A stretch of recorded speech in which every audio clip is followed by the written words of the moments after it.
post-apocalyptic world, right? And there are killer androids. No, wait. Kyle pushed his glasses up on his nose and scrambled up the slope, waiting at the top for Ray to catch up. Killer mutants, cyborgs, and we're like the only humans left, and we have to hide from the cyborgs, right? Ray was out of breath, looking back down into the valley. His mom had told him to stay out of the foothills. Remember that jogger that got ate by the cougar, she said. It's only a little ways from here, said Kyle.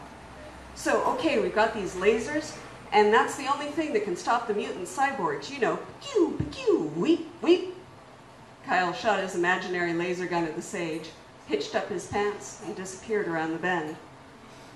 Ray raised his own laser gun finger, closed one eye, aimed at a black rock in the path. Pew! He wasn't fast like Kyle. The cyborgs would have gotten him by now. Dead meat. Over here, Ray. Kyle's voice came through the wind. Ray wasn't really Ray. He was Raymondo. Way back in first grade, the teacher read off his name, first day of class, standing on one foot, the other hooked around her ankle. Raymondo, it's Ray, right? She looked up at him from the roll, and he wanted to say, no, it's Raymondo, just like it says. But she looked like she really wanted it to be Ray. And in that second, he couldn't say no to her. She was too little to be a teacher. She looked like she might break, so he nodded, and that was it. He was Ray ever after. Even his sisters, even his mom and dad called him that now. Ray came around the fold in the hillside just in time to see Kyle crouching down, glasses flashing sunlight back at Ray before he dropped out of sight. Ray was puffing when he got to the spot where Kyle had been, and even then he didn't see the hole right away. He squatted down, straining his eyes to see into the dark. Come on! Kyle's voice came from deep inside, impatient, echoing. Ray sighed, then hoisted himself down, feet first, dirt sliding all around him, skidding on his butt down the slope. He could feel darkness opening out around him, the ground leveling out, his feet under him again. He stood up in a big space, the light from the opening not reaching the far wall. The mutant cyborgs won't ever find us in here, Kyle said. The words on Kyle's black t-shirt glowed in the dark of the cave.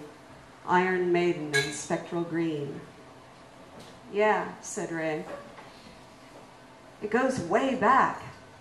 Kyle was already off, already walking into the dark, Ray trying to keep him in sight, the light from the opening behind them now, just picking out Kyle's hair, grainy like an old black and white picture. I haven't even seen the whole thing. Maybe it was better he was just Ray for everyone else. Slow Ray, quiet Ray, doing anything Kyle says. Raymondo, his secret name, the name of a king. His mom said that their people were kings a long time ago, before the Spaniards came, looking for El Dorado. Better to be Ray, even if he was sometimes Fay Ray at school, but Raymondo was all his.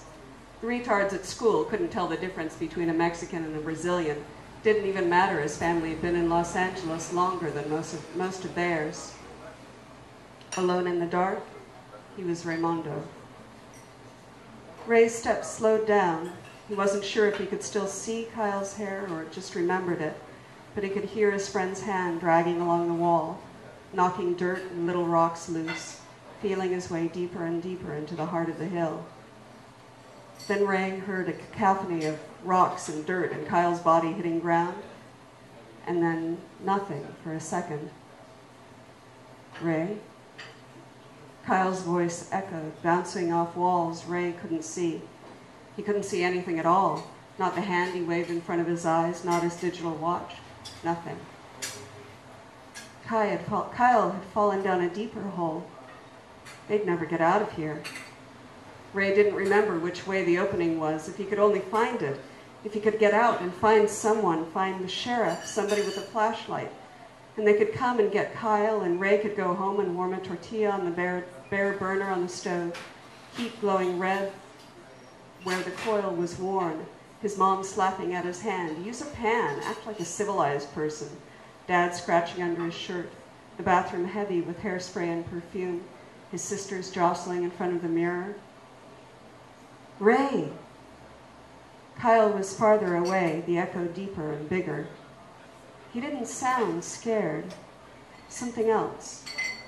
Curious. Awed. Ray felt his way toward the voice, his feet testing each patch of ground before he put his weight down. The ground pitched sharply down, and Ray sat carefully, his hands braced on either side, inching himself along slowly, and maybe it was a memory of light, or he imagined it, or wished it, but he was seeing a difference now. When he blinked, it was warmer and definite. It couldn't be imagination. It wasn't daylight. It was something else. Ray's foot dropped into a hole, nothing below. The light was coming through there. He thought for half a second of falling, of starving in a deep hole in the ground, never seeing his room again, his sheets with the stars and planets, his Lego space station. But it was only a second. Ray knew what was down there. He knew it wasn't just a hole. It was what the Spaniards had been looking for, what his people knew was always there. But it was theirs, not for anyone else. El Dorado, the land of gold, so much gold it gave its own light, soft and warm, and his people, silent and slow-moving with the weight of their pride. He would find them at last and take his rightful place. This was who he'd always been, Raymondo the King, and he let himself fall.